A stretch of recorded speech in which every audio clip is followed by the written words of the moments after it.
They tell you to hustle, to grind, to chase money like it's running from you. But what if the truth is far older, far deeper, far more spiritual than that? What if wealth isn't something you pursue, but something you align with?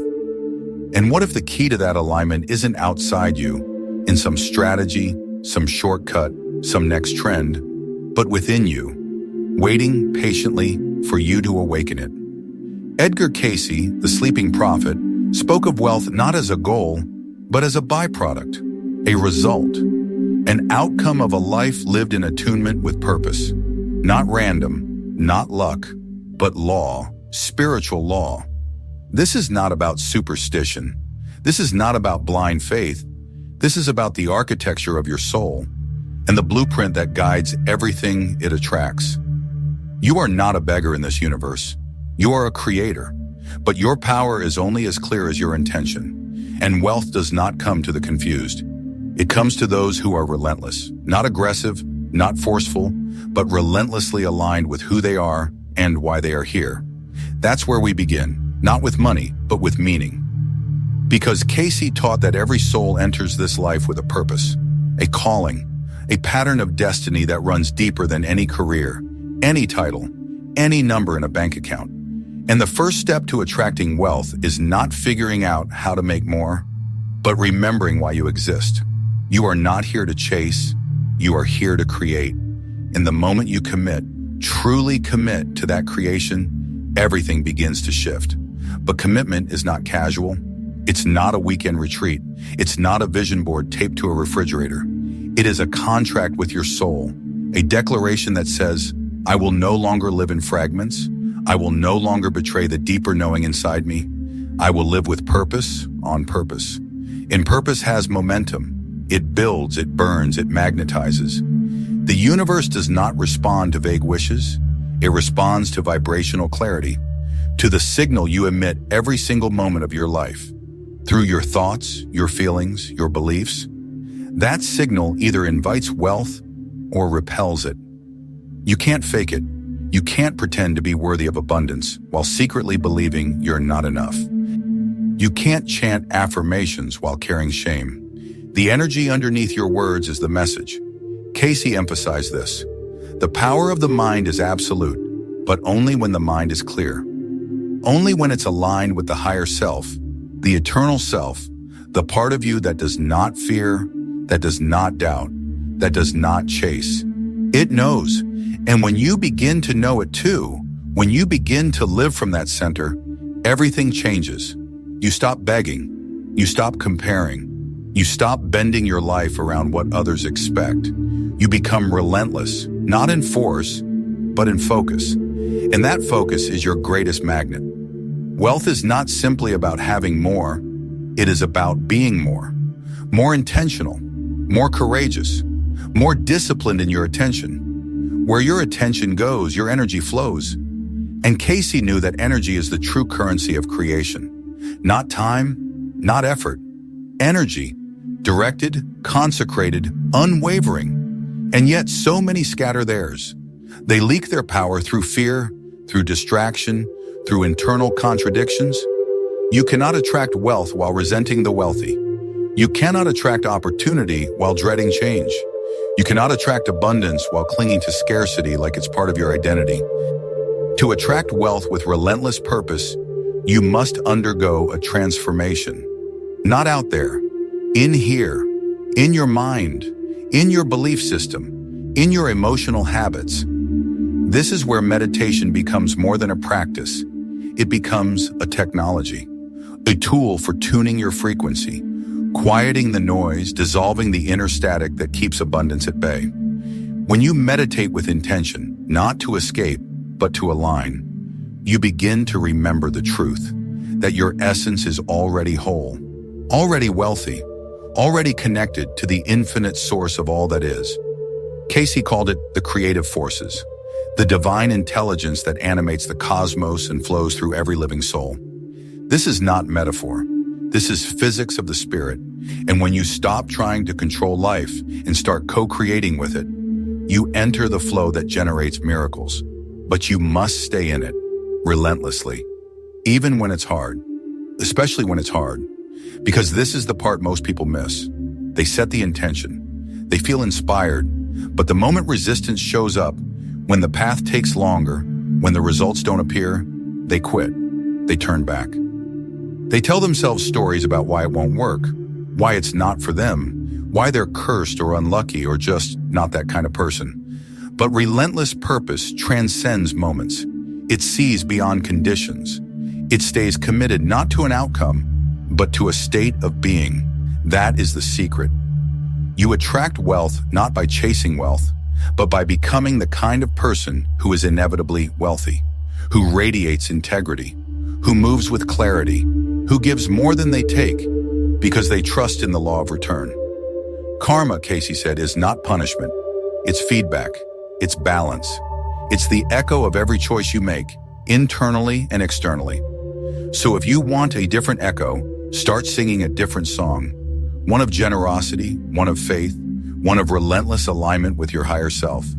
Every day you are planting seeds with your words, your thoughts, your actions. Wealth is simply the harvest of those seeds. You don't get to control the timing, but you do control the planting. So plant wisely. Don't plant fear and expect freedom. Don't plant doubt and expect confidence. Don't plant apathy and expect miracles. Plant purpose, plant discipline. Plant vision that stretches you beyond your comfort zone and into your destiny. And then water it with attention, with belief, with every small decision that says, I am becoming who I was born to be. Because you are. And no external circumstance can stop that unless you stop, unless you shrink, unless you let the world convince you to play small. Don't. You were not made for small. You were not made to survive. You were made to expand, to become a vessel through which abundance flows through, not just to. That's the final shift, the deepest one. You are not here just to attract wealth for yourself. You are here to circulate it, to multiply it, to use it with wisdom, with compassion, with impact. Because relentless purpose is not selfish, it is sacred. It says, I will rise, not just for me, but for all those I'm meant to lift. And in that commitment, in that service, in that alignment, wealth is no longer something you chase. It becomes something you embody. But what does it truly mean to embody wealth? It is not a number, not a status, not even a lifestyle. It is a frequency, a state of consciousness that knows without needing to prove, that trusts without needing guarantees, that creates not from lack, but from overflow. When you live from that state, you don't wait for abundance.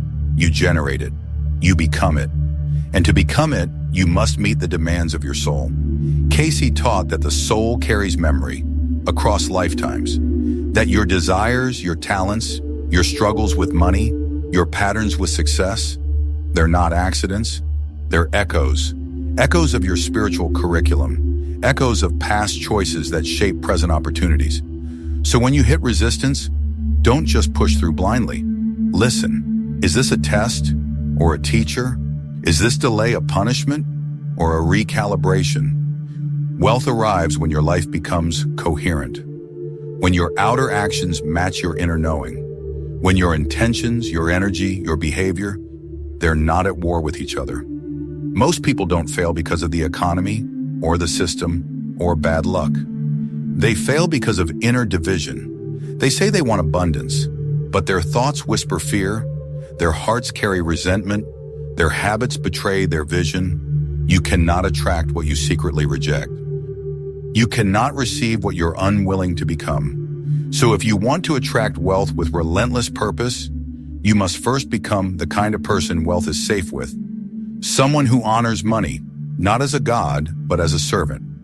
Someone who stewards money, not with greed, but with gratitude. Someone who shares money, not because they have to, but because they choose to. Cayce warned, when money is pursued for its own sake, it corrodes the soul.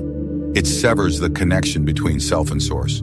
But when it is pursued as a tool of expression, as a way to serve, to uplift, to fulfill your highest calling, then it flows. It must, because now it has a purpose. And purpose is what opens the gate. Not hustle, Not desperation, not manipulation, but purpose. Clear, unshakable, relentless. You must ask yourself daily, why do I want wealth? To escape? To prove something? To finally feel worthy? Or is it to expand your impact? To bring your gifts into the world at scale? To create beauty, freedom, opportunity, not just for yourself, but for others? That's the key. Wealth, when rooted in purpose, becomes magnetic. Not overnight, but inevitably. You are not waiting for permission. You are building resonance. Cayce taught that thought is the builder and feeling is the fuel. You must feel as though the thing you seek is already here, not as delusion, but as preparation. You're preparing your inner world to receive what your outer world will soon reflect. This is not fantasy. This is the science of spirit. Quantum physics now echoes what Cayce said a century ago, that the observer affects the observed, that consciousness shapes reality, that your belief system isn't just a lens, it's a command. So if you believe money is evil, guess what shows up? If you believe it's scarce, that it corrupts, that it never lasts, your reality will prove you right, because your beliefs are not passive, they're creative. They are spells you cast over your own life, repeated silently every day. The good news? You can break the spell. You can choose new beliefs. You can reprogram your mind, but not casually. Not when it's convenient. It takes devotion, practice, a willingness to question everything you were taught about what you deserve. Cayce urged us to meditate, not just for peace, but for alignment. To return to the inner temple where the self and the source meet. In that stillness, the ego melts and the soul remembers. And what does it remember? That you were never separate, that the wealth you seek is not ahead of you, but within you, waiting for you to become the kind of vessel that can hold it. Not just hold it, channel it. Because when you attract wealth with relentless purpose, you become a conduit, not a container. You become someone who can receive more, because you give more, because you've done the work to clear your channel of fear, of guilt, of shame, because you've faced your shadows and integrated them, because you've declared not once, but daily, I will live my purpose, even when it's uncomfortable, especially when it's uncomfortable, because I trust that the path of my highest joy is also the path of my highest abundance. And that is the truth. The more fully you step into who you are, the more life responds. Synchronicities increase, opportunities arise, people show up, divinely timed, divinely matched. But it only happens when you stop waiting, when you stop bargaining with your destiny, when you stop playing small. You are not here to suffer through life and hope for scraps. You are here to create magnificently in your business, your art, your relationships, your service. But you cannot create magnificently while living fearfully. You must decide. Now, will you continue to be mastered by doubt? Or will you become a master of your own frequency? Because wealth is a mirror. It reflects your state of consciousness. And if that reflection isn't what you desire, change the signal. Don't chase, don't grasp. Align. Be relentless in your clarity. Be relentless in your gratitude. Be relentless in your presence. Because wealth is not somewhere in the future. It's here in every moment you choose to live with intention, in every time you say yes to your deeper knowing, in every breath that anchors you in power, not panic. This is the path Cayce spoke of, a path of remembering, not acquiring. Remember who you are. Remember why you came. Remember that abundance is your natural state, not something you earn, but something you express when you are fully yourself. So live from that place. Move from that place, create from that place, and then watch what happens. The universe does not delay, it reflects. And when you become relentless in your purpose, your life becomes a magnet for everything that matches that frequency. The truth is, the world doesn't give you what you ask for. It gives you what you are. That's why so many people, even those who pray, journal, hustle, and plan, remain stuck in the same loops. Because deep down, they are not aligned with what they seek. They want wealth, but identify with struggle. They want flow, but embody resistance. They want purpose, but live in distraction? Edgar Cayce taught that your external conditions are never the cause. They are the effect. Change the inner pattern, and the outer form must follow. It is law, but this is not a call to chase constant positivity. It's not about bypassing pain or pretending everything is fine when it's not. This path requires deep honesty, not with the world, but with yourself. Ask yourself, what are the unspoken contracts I've made with poverty? What hidden beliefs tie me to scarcity? What stories have I inherited about money, worth, and limitation that I've never questioned? Cayce said that many of us carry spiritual debts from past lifetimes, not as punishments, but as opportunities. Opportunities to learn, to evolve, to choose differently. If in a past life you misused wealth, hoarded it, abused power, fed greed, your soul might now resist money unconsciously, fearing you will repeat the same error. If you suffered due to lack in a previous incarnation, your soul might now cling to control, afraid of loss. These energies don't vanish. They travel with you until you meet them, heal them, liberate them. That's what relentless purpose is. Not just the drive to achieve, but the devotion to transform. To look at your shadows and see them not as flaws, but as portals. To hold every fear, every doubt, every resistance, and ask, what are you here to teach me?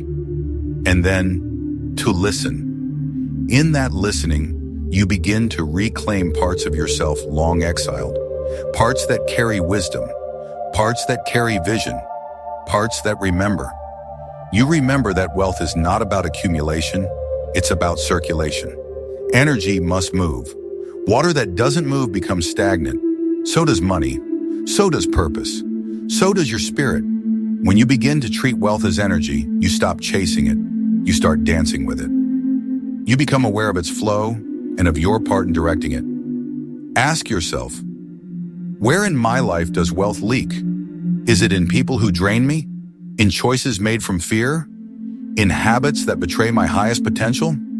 Cayce insisted that we are each responsible for the energy we bring to the world, that your vibration is your legacy, that what you give, you become. So give clarity, give excellence, give love, even when it's hard, especially when it's hard, because every act of generosity, energetic or material, creates a ripple. And those ripples return, not always in the way you expect, but always in the way you need. That's why detachment matters. Not indifference, but faith. Faith that what is yours cannot miss you. Faith that delays are not denials, but alignments. Faith that when you act from your soul, even silence is sacred. Cayce spoke often about right timing, not from ego, but from cosmic rhythm. That your soul has seasons. And just as you wouldn't plant seeds in winter, there are moments when rest is purpose, when stillness is progress, when preparation is the most powerful thing you can do. Relentless purpose honors that. It doesn't push blindly. It listens deeply. It knows when to leap and when to align. And when the time comes, it doesn't hesitate. Because by then, the path is not a question, it is a calling. That's the wealth that never fades. The wealth of knowing. Knowing who you are. Knowing why you're here. Knowing that your gifts are not accidents. That your dreams are not random. That the thing that keeps tugging at you, the vision, the fire, the ache to create something more, is not your imagination. It's your instruction. And when you follow it, the world changes. You don't just attract wealth. You become worthy of it.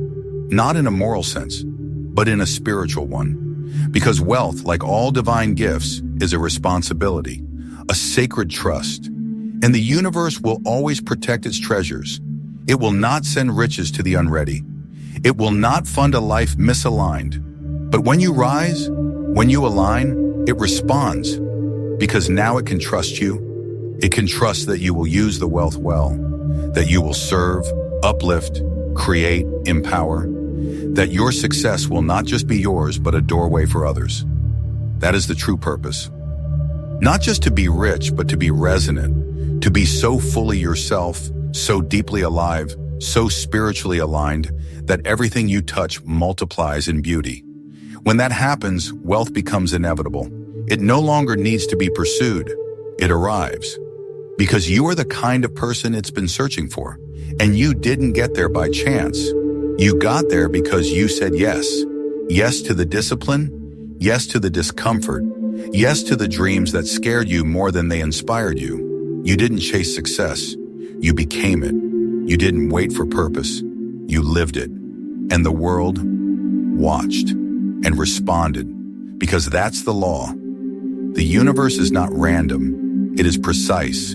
It is exacting. It is unfailingly fair, not to your preferences, but to your vibration. And when your vibration matches your vision, nothing can stop it from manifesting. That is your power. That is your inheritance. That is the truth Cayce gave us, not as dogma, but as remembrance. You are not here to scrape by. You are not here to play small. You are not here to repeat the past. You are here to rise.